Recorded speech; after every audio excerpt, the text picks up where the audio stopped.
Can't always choose the weather. Welcome back to Living Large Camping, everybody. While it is raining and pretty windy here, we are gearing up and packing all of our things that we need to live in our camper full time. While doing so, we figured this would be a great opportunity to show you guys what we bring along in our truck. That way we are prepared for every scenario. So let's show you what we got. We are going to film this inside because it's downpouring and extremely windy, so bear with us on that one. If you're new here to the channel, Amelia and I do live full-time in a 2004 Lance 815 truck camper. It's right at about 100 square feet, and it sits on this Ram 3500. We've had a lot of people ask in our comments over the past 18 months of living in our camper what kind of gear we bring and why we bring that stuff. So we're going to go through all of that today. It's going to be a rather informative video, and we're going to try to keep it fun and entertaining, and hopefully you guys learn something from us. You are soaked. Things we do for the videos. All right, we've got a little list to keep ourselves organized, and we will also put chapters along here, so anything that you find more interesting, you can skip around and just make it easy for you guys. So first, I'm going to cover camping gear and stuff like that. Connor will do recovery gear and tools. Then I will follow that up with camera gear, and Connor will end it with our battery power. Let's get to it. Okay, to start this off strong, we got a new 0 degree sleeping bag. As you can tell, it is queen size, which is perfect. The whole thing unzips, so if you want just one layer, you can do that. But as it is winter season, we are going to be using this a ton, but when the summer or spring season comes around, we are gonna put it away. We're not sure if we're gonna just leave it underneath our bed so that we don't have to store it somewhere, but we'll keep you guys posted with that. It's going to be very nice and toasty. Next, I want to talk about my jugs. Thank you.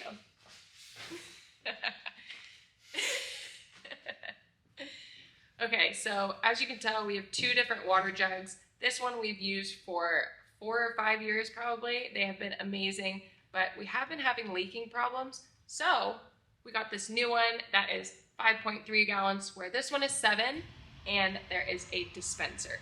I think it's gonna be a game changer. So you just press the button.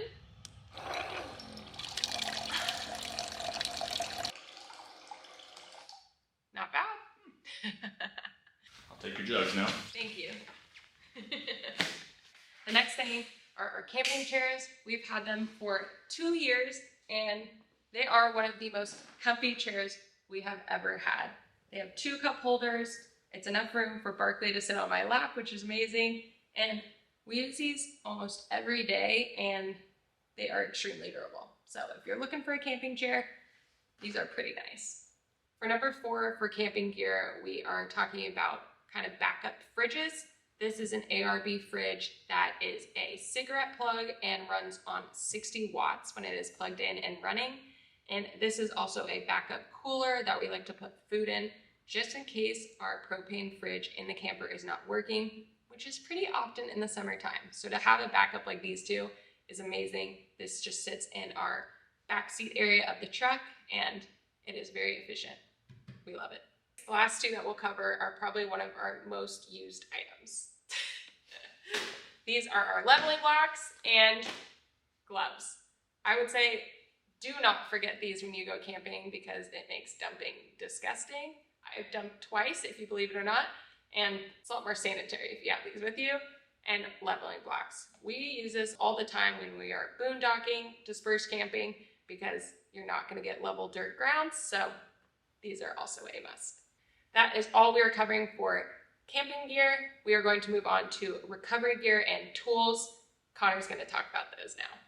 Now, obviously, this is not a comprehensive list of everything that we bring with us in the camper, but these are some of the items that really make our lifestyle easy. We keep a ton of stuff in the camper as far as clothes and different personal items and things like that, but these things are really what help make this lifestyle simple. And now we're going to talk about the recovery gear and tool options that we keep in the truck. First and foremost, one of the most important upgrades that we have made in our recovery setup is new tires on the truck. We have been wanting new tires since we bought this truck over 18 months ago, and we finally got them low enough tread-wise that we could justify getting them, so we ended up picking up the Nitto Exo Grapplers. This is a commercial grade tire. It is mountain and snow 3-peak rated, so it's got the certifications on them. and it is rated for heavy duty trucks. There aren't a ton of reviews online about these tires, so I'll give you an update after we get a few thousand miles on them with the camper. On paper, they do meet all of our requirements, so hopefully this tire is perfect for our setup. They definitely look great, and it will be a huge game changer whenever we get them into some snowy situations here pretty soon. While we do have a small break in the rain, I wanted to come and talk about the tools that we keep in our truck just in case we run into any situations on the road. We have, first and foremost, an axe and a hatchet and a folding saw. We use these for campfires and then different areas if we're driving down roads and you have a tree down. We would love to carry a chainsaw in our setup. We just honestly do not have the space. We also have a hacksaw, which is like a sawzall, just a little bit more compact. And then a drill and an impact driver. These are mainly for just fixing things on the camper that go wrong. It is a 20-year-old camper, and we've had to use them a few times on the road, so definitely nice to have. We keep a bag of miscellaneous tools in here, kind of a random bag here. We've got screwdrivers, different types of pliers, Allen keys, just in case we need those.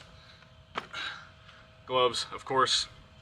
And then we have a bag of miscellaneous sockets. That way, if we need to take something off the truck or bolt things on, doesn't matter.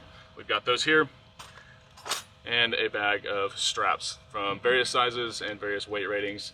Just in case something happens, we've had to use these a decent amount in the past, and it's always nice to keep those in the truck. Let's go inside the cab and we'll talk about the recovery gear.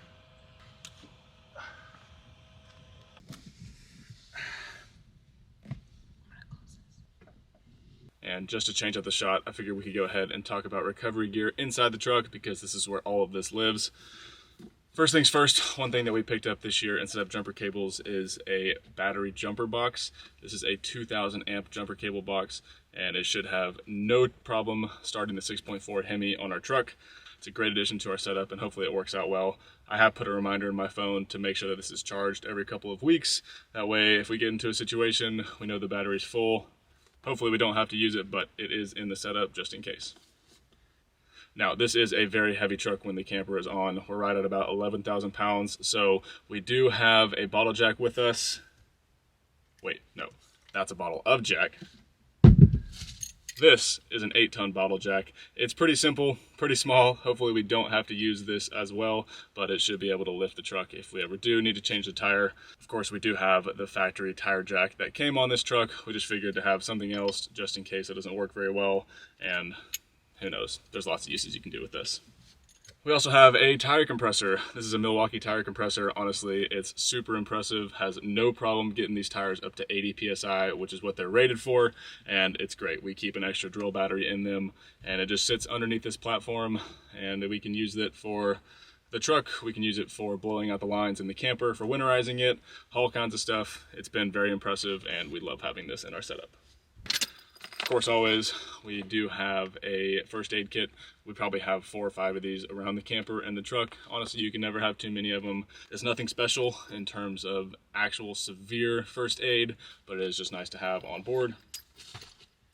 All right, talking about traction. I mentioned that we did have the new tires on the truck, and that's really the main thing that we were looking for before we left full-time again this year, was a good set of tires that we can trust in the winter. But along with the tires, we also finally got ourselves some tire chains. We did get enough for all 4 tires. This is just one of the 2 bags here, and we are going to be putting them on tomorrow. That way we can make sure that they're set right for these 33-inch tires. But very happy to have these. Hopefully we never have to use them, but we will use them if we get ourselves into any other sticky situations like we have in the past. We also finally got some traction boards. Instead of using our orange level blocks like we did last time, we took everybody's comments and got some traction boards. We did pick these up on Amazon. The brand is Bunker Industries, and they're supposed to be very good based on all the reviews. So definitely a nice peace of mind to have these just in case. We also keep various items like large toe straps, and then different D-rings and a shackle mount that we can put in the front or the rear receiver on the truck. And I think that just about covers it for all of the recovery gear. Coming in with number 3 is our camera gear. This clip is recorded from our Sony ZV-E10 camera. We got this one about a year ago because we wanted to upgrade our filming quality, and we hope you guys can see a difference as well as an improved audio quality. The other camera that we have and absolutely love is our DJI drone. It is an Air 2S and it is pretty big, but when you fold it down, it is nice and compact and gets all different angles for us, so we love this one. The third camera that we like to use is our iPhone. We have the new iPhone 15 Pro. We use it more for Instagram because we love using our camera more for YouTube because the quality I feel like is a little bit better. If you are looking on starting out, we highly recommend just using your phone. It is something that is always with you, doesn't cost any extra, and the quality is pretty good. The other camera gear that we have just recently purchased is our GoPro Hero 11. That is being shot on this one right now, and we'd be curious to see if you guys can tell a difference. We love the GoPro for any action shots. We take it on hiking because it's compact, but we've realized the audio levels on this one are not as good, so we try to use our camera more. If you've been following our channel for a while now, you know that we use power stations instead of actual 12-volt batteries in our camper, and we're going to go through the 3 that we keep on our setup all the time and kind of why we use each one differently. To start off, we use the Goal Zero 3000X, and this powers everything in the camper. It is wired into the factory system in the Lance 815, and it's actually wired into our alternator in the truck. That way we can charge it while the truck is running, and that's honestly the main reason that we keep the Goal Zero as our #1 power source. It is a little bit outdated in terms of inverter size and battery technology, but we can still charge it on the truck, and we can't do that with any of the other power stations. So it's #1 for that reason. But if we're going to upgrade campers down the line, we'll probably use something else like the Jack Creek 2000 Plus. This one is expandable, it has a much higher output capacity in the inverters, and it is the lithium iron phosphate battery. That way it's got more run cycles for its lifespan, and it's a much larger platform, but I think that's just due to the battery technology, so it's a trade-off there. And finally, we do have the EcoFlow River Tube Pro that stays in the truck with us. We use this mainly to charge our computers while we're driving because since it is a tradesman level truck, there is no bells or whistles. And if we had an inverter in the truck, this probably wouldn't stay here. But it is nice to have a third backup battery system. They all serve their purposes individually, and this is what we use on the road full time. Of course, we also have a bunch of small portable chargers that we use to charge our phones. Some of these are really nice because they do magnet to the back of your phone. That way you don't have to worry about carrying cords. If you have any specific questions on like each individual power station or why we choose the ones that we have, just leave those down in the comments below and I'll be happy to answer them. I love power stations and I think the technology is getting really impressive. So I'm excited to see what happens in the next few years, and I know there's going to be some cool stuff coming on the market soon. Well, these power stations are pretty much non-negotiable in our setup because we do need the battery power to run all of our appliances and charge everything and let us live this lifestyle. There are a couple unnecessary necessities that we do like to bring with us and trade in and out of our setup, so let's go see what those are. Definitely one of the things that makes camping so much fun is having e-bikes with us. We don't use them all the time, and honestly I wish we could use them more because they're kind of difficult to get in and out. But whenever we do use them, it's always worth it, and it really makes it nice since we don't have to drive our whole truck camper setup into a town if we're close by. But we don't keep them in our setup all the time. It just kind of depends on the season, and yeah, e-bikes are really fun. #2 for us is definitely our Starlink system. This is one thing that really makes our lifestyle easy with uploading videos. I would say it is probably the most useful, unnecessary necessity that we have because we don't have to go to Walmart to upload our videos, and it just really makes connecting with you guys very simple. We've been really happy with it for the last 6 months, and hopefully it continues to impress us. While those internet speeds usually are pretty fast with this, we have found that at nighttime the system does get bogged down and the speeds slow down significantly. This should change as they continue to put more satellites up in the air. Either way, if we can time it right, it's still a very good system and we are always happy to have it with us. All right, one of my 2 unnecessary necessities are our tennis rackets. We have carried these around almost everywhere. We've only used them a handful of times, so one of our things this year is to use these more often and just get out there and do something different. But our last and favorite one that we both agree on is, any guesses? It's Barkley. If you don't have a dog on the road, we understand that it's a lot easier, but he does make everything a little bit more fun and enjoyable because he is just the best guy. So if you guys also agree with Barkley, give us a thumbs up. He's the best boy. That concludes our camping essentials list. It is not a comprehensive list of all the stuff that we pack and keep with us in the camper, but these are some items that we go to all the time and maybe a little bit more in depth into the specifics of our recovery gear and our tools and things that we think are important to have in your setup. We've added a few to this list based off experiences that have either gone wrong for us or good, and we were glad we had them. So we hope this helps you guys if you're looking at camping or just upgrading your setup too and needing items that we listed.